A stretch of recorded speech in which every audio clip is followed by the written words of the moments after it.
Assalamualaikum warahmatullahi wabarakatuh. Perkenalkan, nama saya Tasya Salvabahani Prastyo.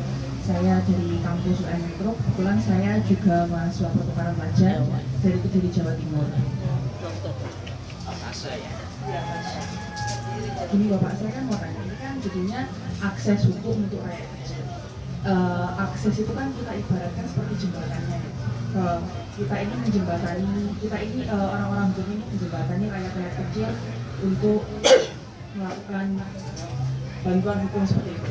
Nah, yang mau saya tanyakan di sini, gimana sih caranya kita sebagai orang-orang hukum ini memfasilitasi rakyat kecil selain aksesnya, kayak gimana sih cara kita itu memberitahu rakyat-rakyat kecil ini bahwasanya kita itu bisa memberikan akses untuk mereka, sedangkan kan saat di zaman sekarang ini banyak sekali bukan rakyat kecil aja, kadang masyarakat itu kan masih apatis ya terhadap hukum gitu. Jadi saya mau tanya, bagaimana sih caranya kita sebagai orang-orang hukum ini memfasilitasi rakyat kecil agar mereka itu mengetahui bahwa kita ini memberikan akses hukum untuk rakyat kecil seperti itu. Terima kasih.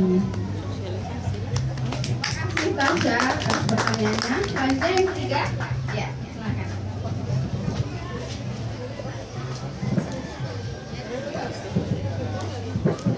Bismillahirrahmanirrahim. Assalamualaikum warahmatullahi wabarakatuh. Baik, perkenalkan, nama saya Mada Abelia. Saya dari kampus Universitas Muhammadiyah Metro, Pak. Baik, izin bertanya Pak. Yang pertama tadi kan sudah dijelaskan bahwasanya untuk akses pemberian bantuan hukum kepada masyarakat kecil kan ada kriterianya Pak ya. Bagaimana mereka dapat mendapat bantuan hukum gitu. Dan yang saya tanyakan adalah bagaimana kriteria ataupun syarat gitu Pak bagi masyarakat kecil yang ingin mendapatkan bantuan hukum. Lalu yang kedua adalah bagaimana jika dalam suatu daerah itu tidak ada lembaga hukum yang terafiliasi dengan pemerintah Pak. Apakah masyarakat kecil dapat tetap mendapat bantuan hukum tanpa melalui lembaga hukum yang terafiliasi dengan pemerintah? Cukup Pak. Terima kasih.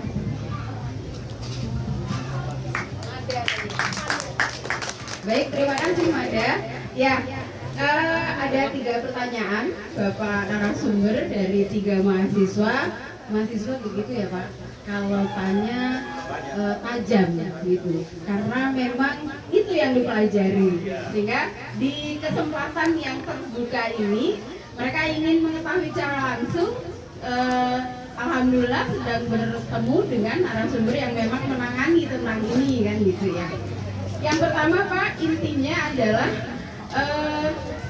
tadi mungkin ada kekeliruan ya Pak, kita tidak membentuk LBH ya, tapi kita membentuk peraturannya. Kemudian yang bisa mengakses memberikan bantuan hukum itu adalah lembaga yang terakreditasi. Nah itu nanti yang tahu masyarakatnya siapa dan sebagainya, seperti pertanyaan yang nomor 3, syaratnya ada di situ begitu. Kemudian yang kedua, ini dari Tasya, UM Metro asal Kediri. Ini bagaimana cara kita sebagai masyarakat yang mengetahui hukum itu bisa memberikan pemahaman dan membantu rakyat yang membutuhkan untuk akses hukum ini gitu. Contoh nih, kalau ada masyarakat yang bermasalah, kemudian mereka tidak mampu, mereka tidak tahu gitu ya. Nah itu bagaimana cara kita berpartisipasi aktif. Yang ketiga, ini terkait dengan kriteria tadi Pak, untuk mungkin lembaga bantuan hukum yang bagaimana yang bisa memberikan bantuan, memberikan akses kepada rakyat yang membutuhkan melalui pemerintah. Demikian Pak, ke Pak Herman dulu atau Pak? Ya, Pak.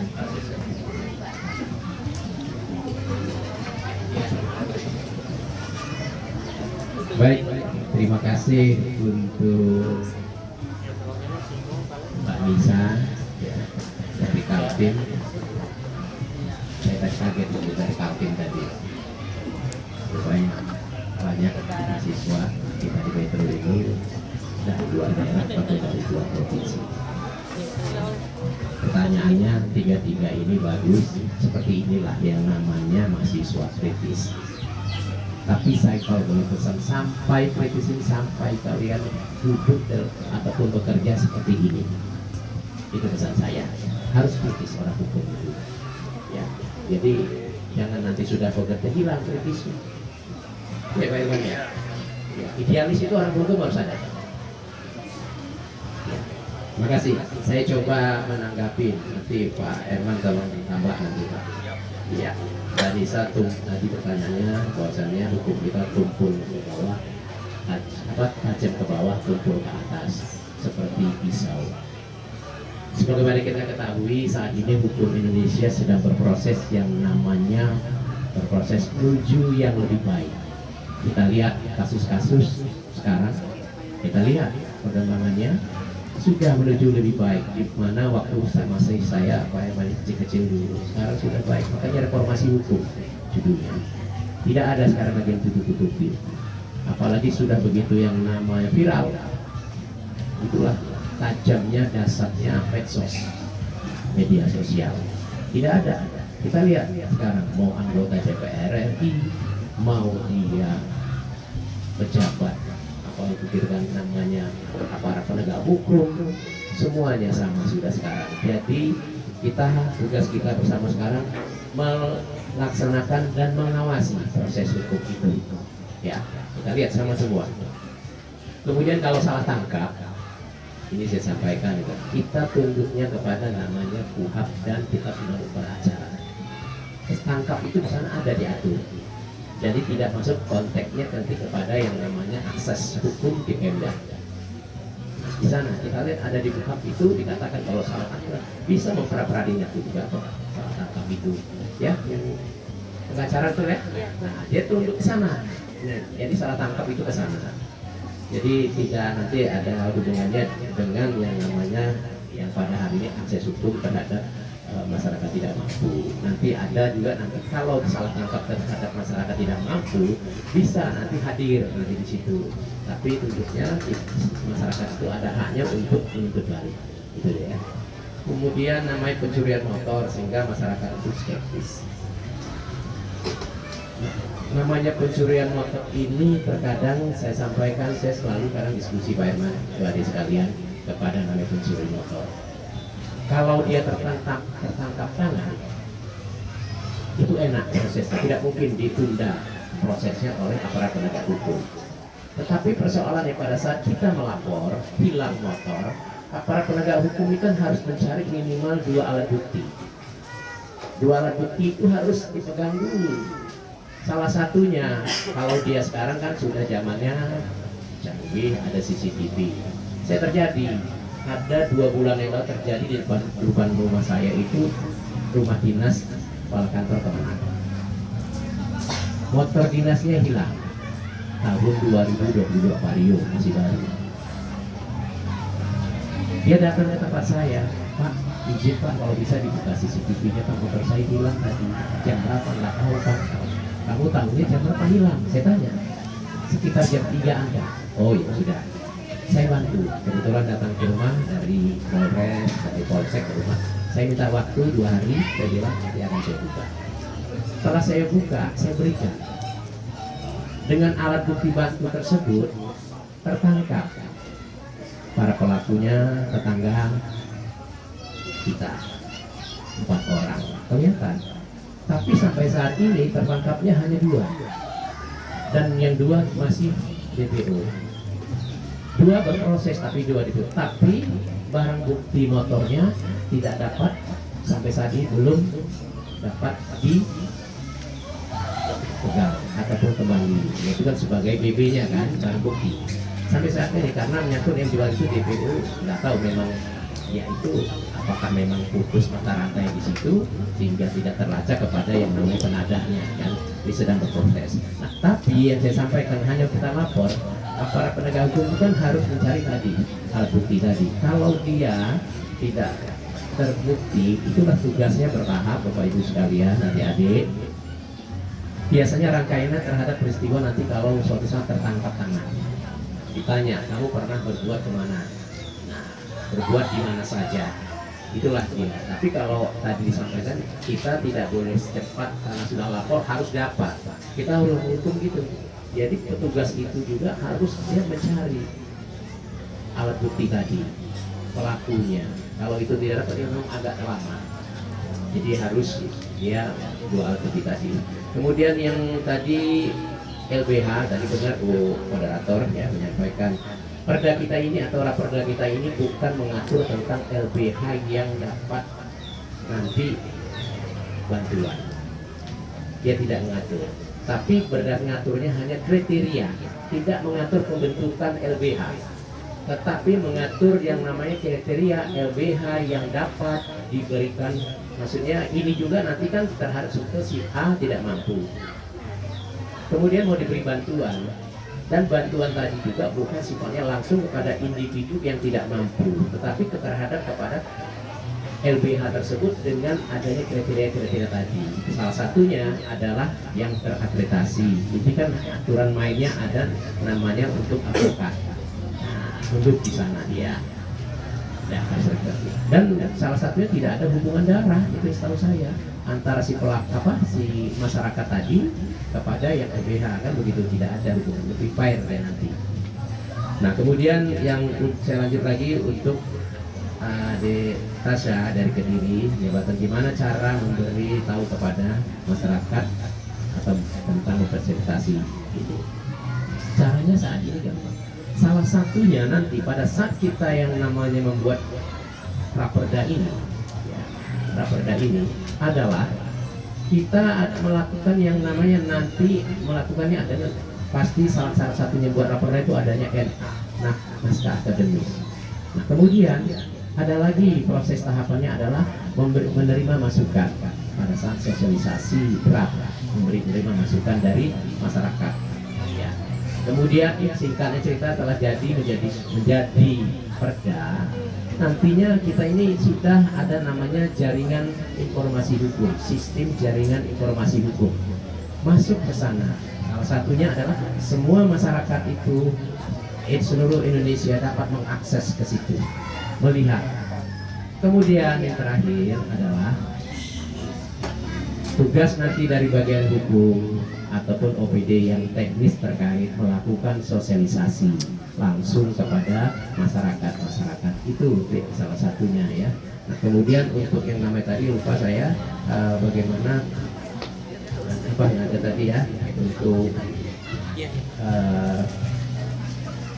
oh sudah ya, baik, kriterianya ya. Kemudian ada apa kriteria masyarakat kecil ya. Kriteria masyarakat kecil nanti atau tidak mampu jelas tadi saya katakan.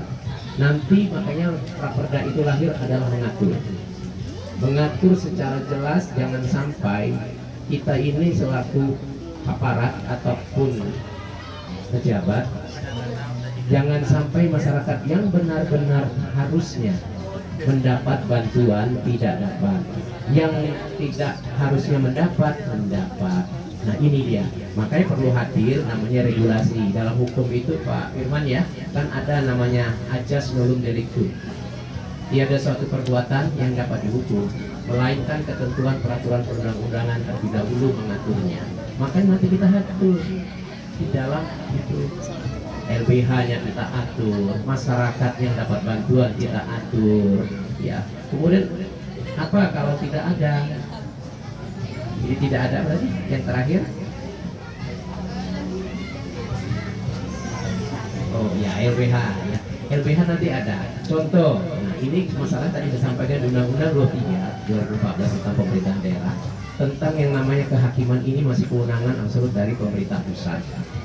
Di sana saja di Kementerian Hukum dan HAM ini dari Mbak dari LBH, masyarakat yang tidak mampu sebenarnya sudah diberikan, ada di sana kalau tidak salah saya, diberikan bantuan masyarakat tidak mampu. Ini dipertajam lagi di perintah untuk daerah, perintah Undang-Undang 16 2011 itu dipertajam lagi, daerah harus peduli lagi. Karena yang lebih paham kondisi ini tidak mampu adalah pasti daerah masing-masing. Jadi itu pemerintah pusat aja hadir, apalagi sekarang dituntut ada pemerintah daerah harus hadir untuk membantu masyarakat yang berhadapan dengan masalah hukum. Tetapi nanti juga dihadir masyarakat yang dapat dibantu masalah hukum apa? Contoh terhadap teroris, apakah boleh dibantu? Gitu kan teroris. Apakah itu ada kejahatan negara? Terhadap narkotika, apakah dapat dibantu? Tentu ini harus kita kaji nanti kan gitu Pak Robi ya. Jadi jangan semua pengertian itu nanti kita berikan sosialisasi kepada masyarakat beranggapan punya mindset seperti itu, pokoknya tidak mampu harus semua dapat dibantu. Tidak juga. Nah, ada lagi ketentuan nih kalau bicara undang-undang pidana, hukuman ataupun ancaman di atas 5 tahun boleh atau tidak. Nanti kita atur gitu aja. Hanya nanti ini tahapan kita diskusi, tentunya masukan-masukan ini menjadi ke depan kita menjadi bahan sehingga dapat kita terapkan. Saya rasa itu dari saya. Mungkin silakan Pak Firman kalau tambah. Terima kasih kepada Bapak Asisten, Ibu Moderator. Saya menambahkan apa yang disampaikan oleh Pak Asisten.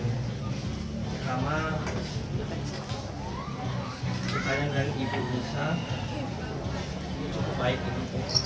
Ini memang kita ketahui bersama ya Bu ya, bahwa hukum kita ini memang kalau kita lihat di media televisi atau di sosial lainnya ya, media sosial itu kan hukum ini kan tumpulnya ke bawah. Tapi kita harapkan kalau bisa memang hukum ini bisa bersamaan, hukumnya berhadapan hukum sama, artinya equality with law itu kita terapkan. Jangan sampai nanti tajamnya ke bawah, tumpulnya ke atas.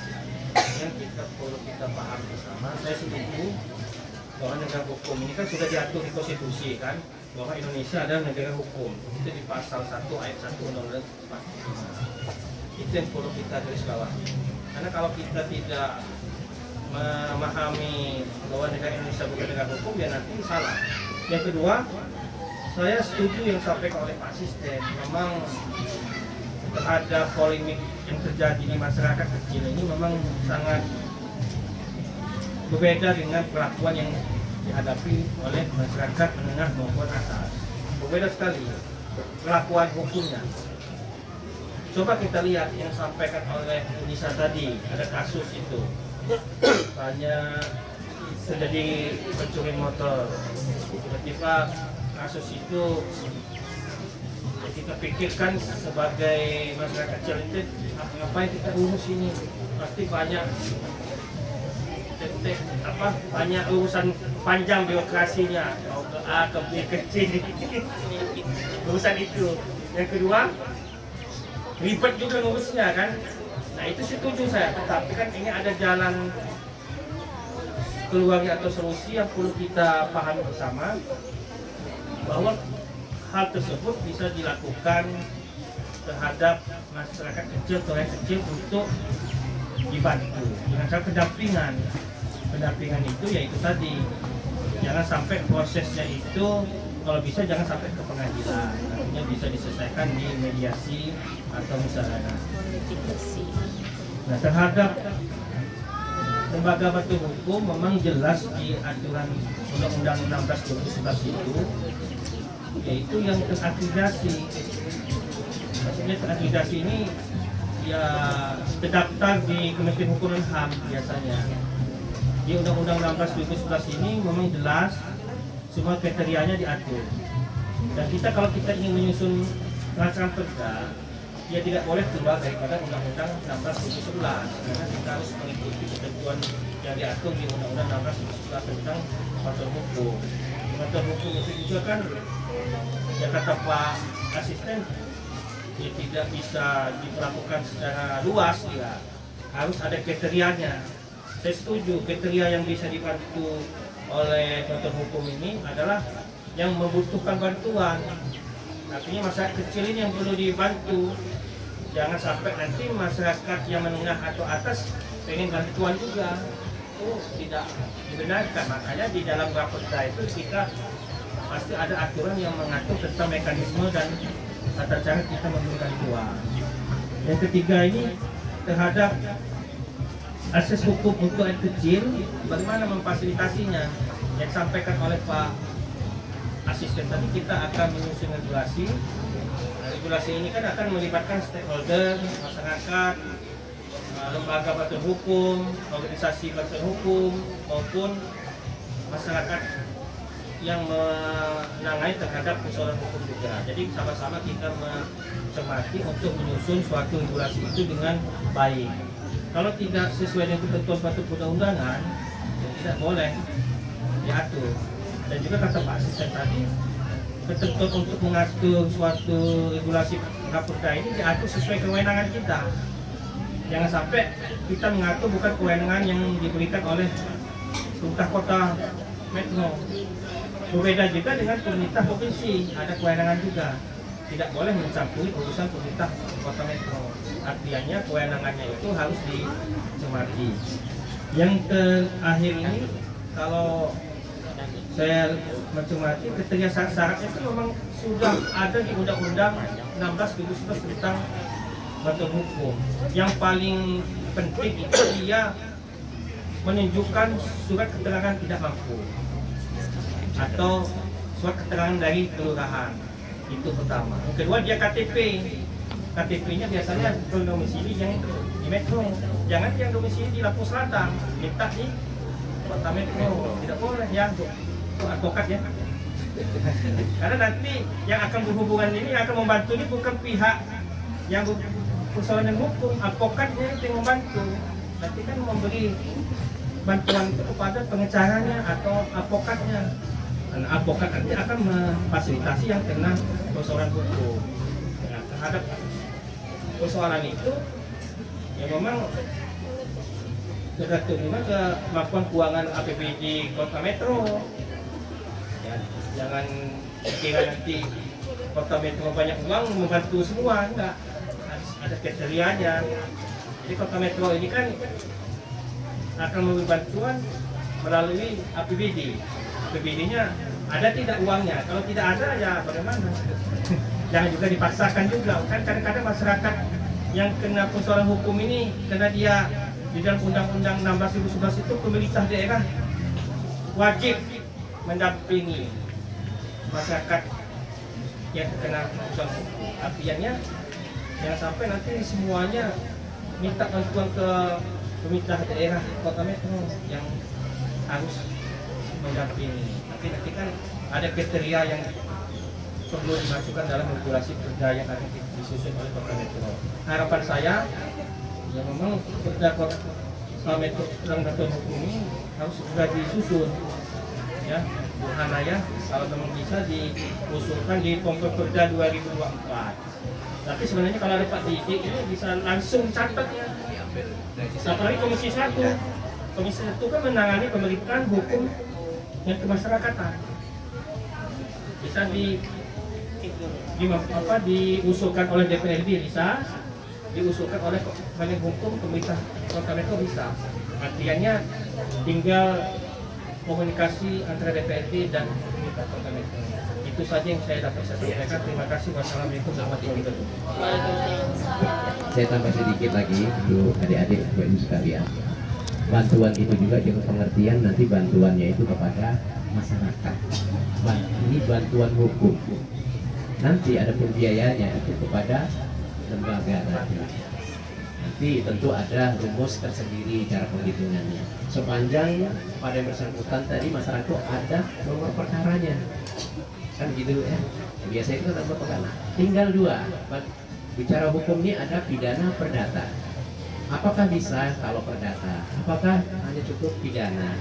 Nah itu makanya nanti kita atur tentunya kedua hal ini bisa dan tidaknya tentunya nanti di dalam perda itu nanti yang mengatur mekanismenya. Itu yang perlu kita biar sama-sama tahu sehingga jadi jangan punya mindset nanti bahwasanya kepada yang bersangkutan seperti yang tadi kalau bantuan tidak mampu dari pusat ke daerah kepada individu uang tanda terima kan gitu ya. Ini bantuan hanya bantuan untuk beracara minta bantuan kepada LBH yang bertransaksi sehingga yang maju nanti mewakili bertindak atas nama si masyarakat tersebut adalah LBH yang secara aturan gitu secara resmi tadi. Jadi itu tambah dari saya.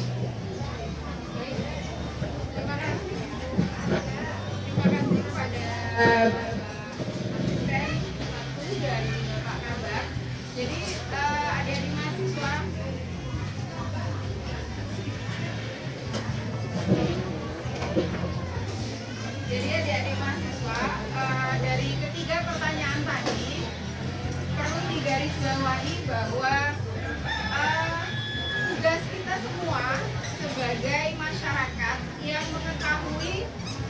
aturan ya, mengetahui hukum, mengetahui aturan, bagaimana kita membantu pemerintah ya, membantu pemerintah untuk mensosialisasikan ya bahwa semua masyarakat itu punya akses hukum gitu.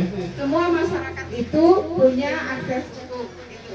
Jadi kita sebagai masyarakat yang mengetahui hukum jangan ikut apatis gitu. Nah ini memang fakta ya Bapak ya, dan semuanya bahwa bagaimana mencari atau mencari keadilan melalui akses hukum itu masyarakat kita banyak yang apatis. Nah catatan saya ya kita nggak boleh ya apatis gitu ya. Ini mahasiswa fakultas hukum semua kan? Iya.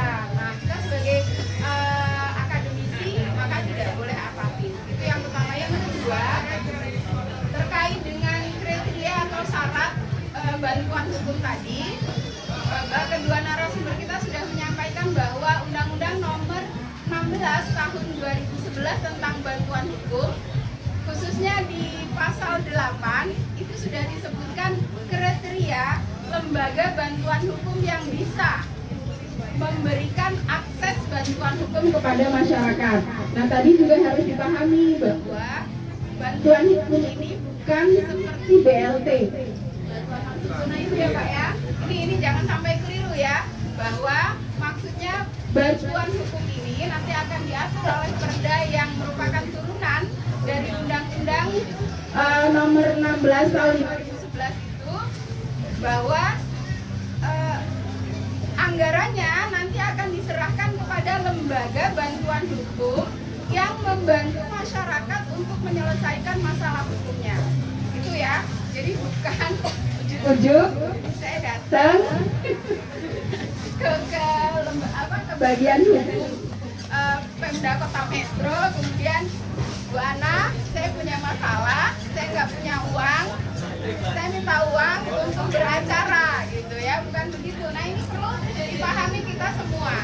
Nah kemudian tadi penyelesaian hukum itu ada dua, bisa litigasi, bisa non litigasi. Nah harapan kita sih diselesaikan secara non litigasi dulu ya Pak ya, supaya lebih mudah dan lebih murah. Nah kalau tidak bisa terselesaikan secara non litigasi, maka mau tidak mau harus secara litigasi atau secara melalui peradilan. Oke, saya beri kesempatan Mbak Dwi dulu ya Pak ya, sebagai praktisi hukum. Oh ya, sebentar ya Pak ya. Saya minta Mbak Dwi menyampaikan terlebih dahulu yang sudah berkecimpung secara langsung, bisa diberi pengalamannya ke adik-adik mahasiswa Mbak Dwi. Bagaimana Mbak Dwi ini menyelesaikan masalah-masalah hukum yang disampaikan kepada LBH-nya. LBH Mbak Dwi sudah terakreditasi ya? Iya. Nah, pasti Mbak Dwi tahu persis syaratnya. Salah satunya ada kantor ya Mbak. Karena kalau nggak ada kantor gimana? Kan gitu, ada alamatnya jelas. Kemudian ada pengurusnya ya Mbak. Mbak Dwi ini ketuanya atau pengacaranya di strukturnya itu? Pengacara, kemudian dengan pengurus juga ya? Oke, saya berikan kesempatan. Nggak apa-apa kan Pak? Iya. Assalamualaikum warahmatullahi wabarakatuh. Yang saya hormati kepada Bapak M. Supriyadi SNM selaku Asisten Pemerintah dan Kesra, kemudian Bapak M. Khalid SMH selaku Kabak Undang-Undang Hukum Provinsi Lampung, kemudian kepada Ibunda dosen saya selaku Bu Siti Zulaiha, moderator, dan kepada hadirin yang hadir pada kesempatan pagi ini. Di sini saya selaku praktisi hukum dari LBH Bima Lampung. Kami punya kantor yang berkedudukan di Metro Timur, tepatnya di 24 ya, di Jalan Raya Stadion nomor 61. Kemudian saya juga di sini sangat senang ya hari ini karena mendapat undangan yang sangat spesial lah menurut saya, karena bisa berinteraksi langsung dengan bapak-bapak yang